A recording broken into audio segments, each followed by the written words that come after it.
Friends, welcome to Shri economics classes. ಹಿಂದಿನ ತರಗತಿಯಲ್ಲಿ ನಾವು ಅರ್ಥಶಾಸ್ತ್ರ ಅನ್ನೋ ಒಂದು ಪದ ಯಾವ ರೀತಿ ಉಟ್ಕೊಳ್ತು, ಅರ್ಥಶಾಸ್ತ್ರ ಎಂದರೇನು ಅಂತೇಳಿ ನೋಡಿದ್ವಿ. ಹಾಗೆ ಅರ್ಥಶಾಸ್ತ್ರದಲ್ಲಿ ಬರುವಂಥ ಪ್ರಮುಖ ವ್ಯಾಖ್ಯೆಗಳಾದ ಸಂಪತ್ತಿನ ವ್ಯಾಖ್ಯೆ, ಯೋಗಕ್ಷೇಮದ ವ್ಯಾಖ್ಯೆ, ಕೊರತೆಯ ವ್ಯಾಖ್ಯೆ, ಹಾಗೆ ಅಭಿವೃದ್ಧಿ ಪ್ರಧಾನ ವ್ಯಾಖ್ಯೆ ಅಂತ ಈ ರೀತಿ ಅರ್ಥಶಾಸ್ತ್ರದಲ್ಲಿ ಬರುವಂಥ ಪ್ರಮುಖ ವ್ಯಾಖ್ಯೆಗಳ ಬಗ್ಗೆ ನಾವು ನೋಡಿದ್ವಿ. ಇವತ್ತಿನ ಒಂದು ತರಗತಿಯಲ್ಲಿ ನಾವು ಅರ್ಥಶಾಸ್ತ್ರದ ಸ್ವರೂಪ ಮತ್ತು ವ್ಯಾಪ್ತಿ ಇದರ ಬಗ್ಗೆ ನೋಡೋಣ. ಅಂದರೆ ಅರ್ಥಶಾಸ್ತ್ರದ ಸ್ವರೂಪ ಅಂದರೆ ಏನಂತ ಅಂದರೆ ಲಕ್ಷಣ ಅಂತ ಕರಿತೀವಿ. ಅಂದರೆ ಸ್ವರೂಪ ಅಥವಾ ಲಕ್ಷಣ ಅಂದರೆ ಈಗ ಯಾವುದೇ ಒಂದು ವ್ಯಕ್ತಿ ಆಗಲಿ ಅಥವಾ ಒಂದು ದೇವರ ಹೆಸರನ್ನು ಹೇಳಿದಾಗ ಆ ಒಂದು ದೇವರು ಯಾವ ರೀತಿ ಅದ ಅಂತೇಳಿ ನಮ್ಮ ಒಂದು ತಲೆಯಲ್ಲಿ ಕಲ್ಪನೆ ಮಾಡ್ತದೆ. ಆ ಒಂದು ದೇವರಿನ ಒಂದು ಸ್ವರೂಪ ಏನಾಗ್ತದೆ ನಮ್ಮ ಕಲ್ಪನೆಯೊಳಗೆ ಅಥವಾ ನಮ್ಮ ಕಣ್ಣೆದುರು ಬಂದಂಗೆ ಆಗ್ತದೆ. ಈ ರೀತಿ ಇಲ್ಲಿ ಅರ್ಥಶಾಸ್ತ್ರಕ್ಕೆ ಬಂದಾಗ ಸ್ವರೂಪ ಅಂದರೆ ಏನಂತ ನಾವು ನೋಡಿದಾಗ ಅರ್ಥಶಾಸ್ತ್ರ ಅಂದರೆ ಏನು ಅಂತ ಹೇಳಕ್ಕೆ ನಾವು ಇದೇ ಅರ್ಥಶಾಸ್ತ್ರ ಅಂತ ಹೇಳಿದಾಗ ಅನ್ನೋದು ಅಲ್ಲಿ ನಮ್ಮ ಒಂದು ತಲೆಯಲ್ಲಿ ಆಗಿರ್ಬೋದು ಅಥವಾ ನಮ್ಮ ಕಲ್ಪನೆಯಲ್ಲಿ ಬರುವಂಥ ವಿಷಯ ಏನಾಗಿರ್ತದೆ ಸ್ವರೂಪ ಅಥವಾ ಲಕ್ಷಣ ಆಗಿರ್ತದೆ. ಇಲ್ಲಿ ಅರ್ಥಶಾಸ್ತ್ರಕ್ಕೆ ಬಂದಾಗ ಅರ್ಥಶಾಸ್ತ್ರದ ಸ್ವರೂಪ ಅಂದರೆ ಏನಪ್ಪ, ಅರ್ಥಶಾಸ್ತ್ರ ಅನ್ನೋದು ಒಂದು ವಿಜ್ಞಾನವೇ ಅಥವಾ ಅರ್ಥಶಾಸ್ತ್ರ ಅನ್ನೋದು ಒಂದು ಕಲೆಯೇ ಅಂತೇಳಿ ನಾವು ನೋಡ್ತೀವಿ. ಅರ್ಥಶಾಸ್ತ್ರ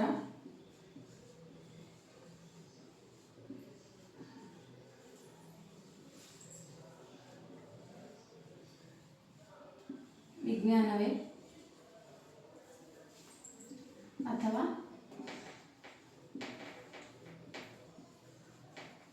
ಕಲೆ ಅಂತೇಳಿ ನಾವು ನೋಡ್ತೀವಿ. ಇದು ಅರ್ಥಶಾಸ್ತ್ರ ಅನ್ನೋದು ಒಂದು ವಿಜ್ಞಾನವಾಗಿದೆಯಾ ಅಥವಾ ಒಂದು ಕಲೆ ಆಗಿದೆಯಾ ಅಂದರೆ ಇದ್ರ ಸ್ವರೂಪ ಬಗ್ಗೆ ನಾವು ನೋಡೋಣ. ಅಂದ್ರೆ ಇಲ್ಲಿ ವಿಜ್ಞಾನ ಅಂದರೆ ಏನಪ್ಪಾ ಅಂದರೆ ಒಂದು ವಿಷಯದ ಒಂದು ಕ್ರಮಬದ್ಧವಾದ ಅಧ್ಯಯನಕ್ಕೆ ನಾವು ವಿಜ್ಞಾನ ಅಂತ ಹೇಳಿ ಕರಿತೀವಿ. ಇಲ್ಲಿ ಅರ್ಥಶಾಸ್ತ್ರಕ್ಕೆ ಬಂದಾಗ ಇದು ಒಂದು ವಿಜ್ಞಾನ ಅನ್ಸ್ಕೊಳ್ಬೇಕಾದ್ರೆ ಇಲ್ಲಿ ಏನಾಗ್ತದೆ, ಅರ್ಥಶಾಸ್ತ್ರ ಅನ್ನೋದು ಏನಾಗ್ತದೆ ಇಲ್ಲಿ ಬಹಳಷ್ಟು ನಿಯಮಗಳನ್ನು ಸಿದ್ಧಾಂತಗಳನ್ನು ಒಳಗೊಂಡದ್ದು. ಇದು ಕೂಡ ಒಂದು ವಿಜ್ಞಾನವಾಗ್ಯದ, ವಿಜ್ಞಾನದ ಒಂದು ಸ್ಥಾನಮಾನ ಪಡ್ಕೊಂಡದ ಅಂತೇಳಿ ನಾವು ನೋಡ್ತೀವಿ.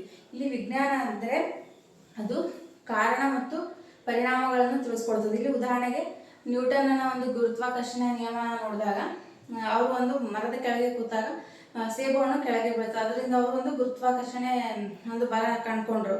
ಇಲ್ಲಿ ಗುರುತ್ವಾಕರ್ಷಣೆ ಬಲ ಕಂಡ್ಕೊಳ್ಳೋಕಲ್ಲಿ ಕಾರಣ ಏನಾಗಿತ್ತು, ಭೂಮಿಯಲ್ಲಿರುವಂಥ ಒಂದು ಗುರುತ್ವಾಕರ್ಷಣೆ, ಅದರ ಒಂದು ಪರಿಣಾಮ ಸೇಬು ಹಣ್ಣು ಅಥವಾ ಯಾವುದೇ ಒಂದು ವಸ್ತು ನಾವು ಮೇಲೆ ಕೆಸದಾಗ ಅದು ಏನಾಗ್ತದೆ ಕೆಳಗಡೆ ಬೀಳ್ತದೆ ಅಂತೇಳಿ ತಿಳಿಸ್ತದೆ. ಈ ರೀತಿ ಒಂದು ಕಾರಣ ಮತ್ತು ಪರಿಣಾಮ ಇವೆರಡರ ಒಂದು ನಡುವಿನ ಸಂಬಂಧ ಏನಾಗ್ತದ ವಿಜ್ಞಾನ ನಮಗೆ ತಿಳಿಸ್ಕೊಡ್ತದೆ. ಇಲ್ಲಿ ಅರ್ಥಶಾಸ್ತ್ರಕ್ಕೆ ಬಂದಾಗ ಅರ್ಥಶಾಸ್ತ್ರದಲ್ಲೂ ಬರುವಂಥ ಕಾರಣ ಮತ್ತು ಪರಿಣಾಮ ಇದು ಕೂಡ ಏನಾಗ್ತದೆ ನಡುವಿನ ಒಂದು ಸಂಬಂಧದ ಬಗ್ಗೆ ತಿಳಿಸ್ಕೊಡ್ತದೆ. ಯಾವ ರೀತಿಯಪ್ಪ ಅಂದರೆ ಈಗ ಉದಾಹರಣೆಗೆ ಕೋವಿಡ್ ಸಂದರ್ಭದಲ್ಲಿ ನಾವು ನೋಡ್ತೀವಿ, ಜನರ ಒಂದು ಏನಾಗ್ತದೆ ಬೇಡಿಕೆಯ ಪ್ರಮಾಣ ಏನಾಗ್ತದೆ ಭಾಳಷ್ಟು ಪ್ರಮಾಣದಲ್ಲಿ ಕುಸಿದಿರ್ತದೆ ಅಥವಾ ಕಡಿಮೆ ಆಗಿರ್ತದೆ. ಅದಕ್ಕೆ ಕಾರಣ ಏನಪ್ಪ ಅಂದರೆ ಜನರ ಒಂದು ಕೈಯಲ್ಲಿ ಯಾವುದೇ ರೀತಿ ಕೆಲಸ ಇರಲಿಲ್ಲ ಅಥವಾ ಹಣ ಇರಲಿಲ್ಲ.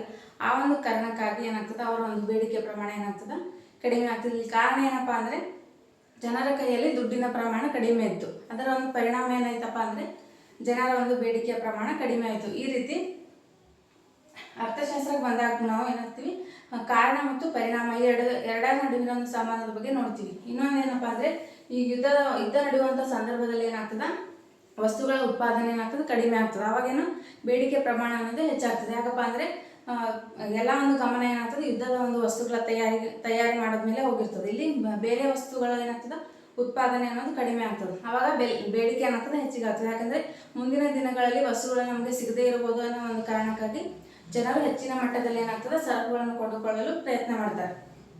ಈ ರೀತಿ ವಿಜ್ಞಾನ ಅನ್ನೋದು ಏನು ಕಾರಣ ಮತ್ತು ಪರಿಣಾಮದ ಒಂದು ಸಂಬಂಧ ತಿಳಿಸ್ತದಲ್ಲ, ಅದೇ ರೀತಿ ಅರ್ಥಶಾಸ್ತ್ರನೂ ಕೂಡ ಕಾರಣ ಮತ್ತು ಪರಿಣಾಮ ಈ ಎರಡರ ನಡುವಿನ ಒಂದು ಸಂಬಂಧ ತಿಳಿಸ್ತದೆ. ಆದ್ದರಿಂದ ಅರ್ಥಶಾಸ್ತ್ರ ಅನ್ನೋದು ಕೂಡ ಏನಾಗ್ಯದ ಒಂದು ವಿಜ್ಞಾನವಾಗ್ಯದ ಅಂಥೇಳಿ ಅರ್ಥಶಾಸ್ತ್ರ ನಮಗೆ ಹೇಳ್ಕೊಡ್ತಾರೆ. ಇಲ್ಲಿ ವಿಜ್ಞಾನಕ್ಕೆ ಬಂದಾಗ ನಾವೇನು ನೋಡ್ತೀವಪ್ಪ ಅಂದರೆ ಒಂದು ಪ್ರಯೋಗಶಾಲೆ ನೋಡ್ತೀವಿ, ಅಂದ್ರೆ ಲ್ಯಾಬ್ ನೋಡ್ತೀವಿ. ಇಲ್ಲಿ ಅರ್ಥಶಾಸ್ತ್ರಕ್ಕೆ ಬಂದಾಗ ಈ ರೀತಿ ಯಾವುದೇ ಒಂದು ನಾವು ಪ್ರಯೋಗಶಾಲೆ ನೋಡಲ್ಲ ಅಂಥೇಳಿ ಕೆಲವೊಂದಿಷ್ಟು ಅರ್ಥಶಾಸ್ತ್ರಜ್ಞರು ವಾದಿಸ್ತಾರೆ. ಇಲ್ಲಿ ಏನಾಗ್ತದೆ ವಿಜ್ಞಾನ ಅಂದರೆ ಅಲ್ಲಿ ಒಂದು ಪ್ರಯೋಗಶಾಲೆ ಇರ್ತದೆ. ಅಲ್ಲಿ ಪ್ರಯೋಗ ಮಾಡುವ ಮೂಲಕ ಒಂದು ಖಚಿತವಾದ ಒಂದು ನಿಖರವಾದ ಒಂದು ಮಾಹಿತಿಯನ್ನು ಕೊಡ್ತಾರೆ. ಇಲ್ಲಿ ಅರ್ಥಶಾಸ್ತ್ರಕ್ಕೆ ಬಂದಾಗ ಈ ರೀತಿ ಯಾವುದೂ ಇಲ್ಲಪ್ಪ ಅಂತ ನೋಡಿದಾಗ ಇಲ್ಲಿ ನಮಗೇನು ಅರ್ಥಶಾಸ್ತ್ರಕ್ಕೆ ಬಂದಾಗ ಇದು ಮಾರುಕಟ್ಟೆನೇ ಒಂದು ನಮಗೆ ಪ್ರಯೋಗಶಾಲೆ ಆಗಿರ್ತದೆ. ಯಾಕಪ್ಪ ಅಂದರೆ ಅಲ್ಲಿ ನಾವು ಈ ಬೇಡಿಕೆ ನಿಯಮ ಏನು ಹೇಳ್ತದಪ್ಪ ಅಂದರೆ ಬೆಲೆ ಹೆಚ್ಚಾದಂತೆ ಬೇಡಿಕೆ ಕಡಿಮೆ ಆಗ್ತದೆ, ಬೆಲೆ ಕಡಿಮೆ ಆದಂತೆ ಬೇಡಿಕೆ ಹೆಚ್ಚಾಗ್ತದೆ ಅಂತ ಹೇಳ್ತದೆ ಬೇಡಿಕೆ ನಿಯಮ. ಈ ನಿಯಮ ನಾವು ಎಲ್ಲ ಅನ್ವಯ ಮಾಡ್ತೀವಿ ಅಂದರೆ ಮಾರುಕಟ್ಟೆಯಲ್ಲಿ ಒಬ್ಬ ವ್ಯಕ್ತಿಯ ವರ್ತನೆ ಯಾವ ರೀತಿ ಇರ್ತದೆ ಅನ್ನೋದು ನೋಡಿ ನಾವು ಒಂದು ನಿಯಮ ಅನ್ವಯ ಆಗ್ತದೆ. ಅದರಿಂದ ನಮಗೆ ಅರ್ಥಶಾಸ್ತ್ರಕ್ಕೆ ಬಂದಾಗ ಇಲ್ಲೇನು ಒಂದು ಪ್ರಯೋಗಾಲಯ ಮಾರುಕಟ್ಟೆ ಆಗಿರ್ತದೆ, ಅದು ಒಂದು ಸಮಾಜನೇ ನಮಗೆ ಏನಾಗಿರ್ತದೆ ಪ್ರಯೋಗಾಲಯ ಆಗಿರ್ತದೆ. ಈ ರೀತಿ ನಾವು ನೋಡ್ತೀವಿ.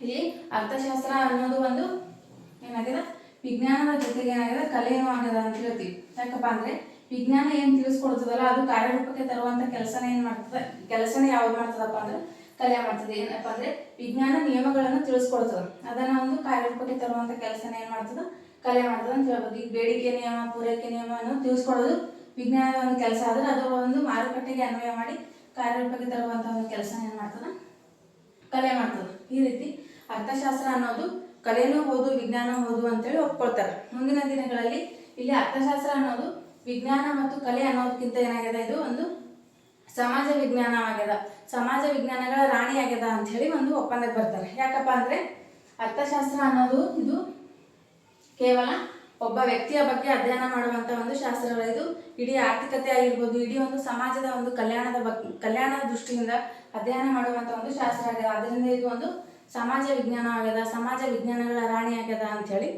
ಒಂದು ಒಪ್ಪಂದಕ್ಕೆ ಬರ್ತಾರೆ. ಈ ರೀತಿ ಅರ್ಥಶಾಸ್ತ್ರದ ಸ್ವರೂಪ ನೋಡಿದಾಗ ನಾವು ಅರ್ಥಶಾಸ್ತ್ರ ವಿಜ್ಞಾನ ಕಲೆ ಜೊತೆಗೆ ಒಂದು ಸಮಾಜ ವಿಜ್ಞಾನವಾಗ್ಯದ ಅಂತೇಳಿ ನಮಗೆ ತಿಳಿದು ಬರ್ತದೆ. ಅದರ ಜೊತೆಗೆ ಅರ್ಥಶಾಸ್ತ್ರ ಅನ್ನೋದು ಒಂದು ಏನಾಗ್ಯದಪ್ಪ ಅಂದ್ರೆ ವಾಸ್ತವಿಕ ವಿಜ್ಞಾನ. ವಾಸ್ತವಿಕ ವಿಜ್ಞಾನ ಅಂದ್ರೆ ಅರ್ಥಶಾಸ್ತ್ರ ಅನ್ನೋದು ವಿಜ್ಞಾನ ಕಲೆ ಜೊತೆಗೆ ಒಂದು ವಾಸ್ತವಿಕ ವಿಜ್ಞಾನ ಕೂಡ ಆಗ್ಯದ ಅಂತೇಳಿ ಹೇಳ್ತಾರೆ. ವಾಸ್ತವಿಕ ವಿಜ್ಞಾನ ಅಂದ್ರೆ ಒಂದು ವಿಷಯ ಯಾವ ರೀತಿ ಅದ, ಅದು ಯಾವ ರೀತಿ ಅದಲ್ಲ ಹಾಗೆ ಒಂದು ವಿವರಣೆ ಕೊಡುವುದು, ಯಾವ ವಿಷಯ ಇದ್ದಂಗೆ ಹೇಳೋದು ಏನಾಗಿದಲ್ಲ ಅದು ವಾಸ್ತವಿಕ ವಿಜ್ಞಾನ ಆಗ್ಯದ. ಅರ್ಥಶಾಸ್ತ್ರ ಕೂಡ ಒಂದು ವಾಸ್ತವಿಕ ವಿಜ್ಞಾನ ಅಂತ ಹೇಳಿ ಕರೀತಾರೆ. ಇನ್ನೊಂದೇನಪ್ಪ ಅಂದ್ರೆ ಮಾದರಿ ವಿಜ್ಞಾನ. ಅರ್ಥಶಾಸ್ತ್ರ ವಾಸ್ತವಿಕ ವಿಜ್ಞಾನದ ಜೊತೆಗೆ ಮಾದರಿ ವಿಜ್ಞಾನ ಕೂಡ ಆಗ್ಯದ.